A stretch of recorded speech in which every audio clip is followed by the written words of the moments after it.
You can go with the flow when it comes to investing. Continue to deal with the income outage of bonds. Or discover the power of dividends with higher yielding sectors of the S&P 500.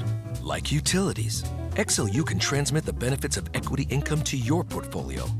With liquidity, all-day tradability, and transparency. Ready to plug into a different source for income? Before investing, consider the fund's investment objectives, risks, charges, and expenses. Go to sectorspiders.com for prospectus containing this information. Read it carefully. Visit us at sectorspiders.com.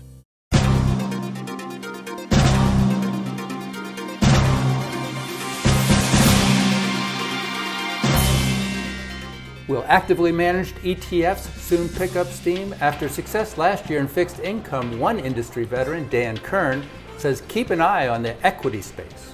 Passive ETFs have taken over and taken share from index mutual funds, and every firm that manages active equity mutual funds is sitting back and waiting to see whether the inroads that Bill Gross and PIMCO have made in bonds get made on the equity side.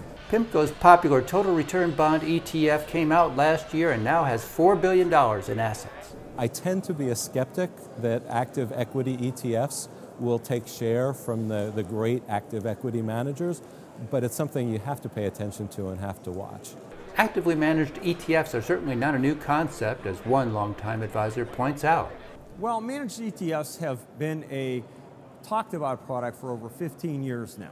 And the crux of it is actually coming to the fore at this point in time. There's some of these fundamental index products which are considered managed, but really they're a form of index. Now there will be wide open, actively managed ETFs. The downside is you have to have enough volume in these kinds of products to make them worthwhile. You know, I think actively managed ETFs, it's an interesting sidelight of the ETF business, but I really think that the main story of ETFs is going to continue to be the index-oriented ETFs. We're in the very early stages of the growth in actively managed ETFs. You know, originally a lot of folks thought that active managers who were good wouldn't want to share their holdings quite so frequently. That's why we liked the old style. Today, though, you're seeing more being willing to give that information out more frequently. It hasn't caught on enough yet. There hasn't been enough growth.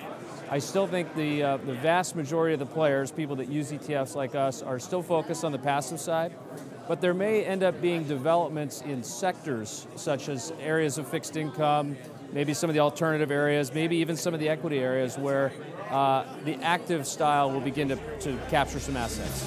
According to ETF Guide, we now have 53 actively managed ETFs, and their $10 billion in assets accounts for less than 1% of the total ETF marketplace.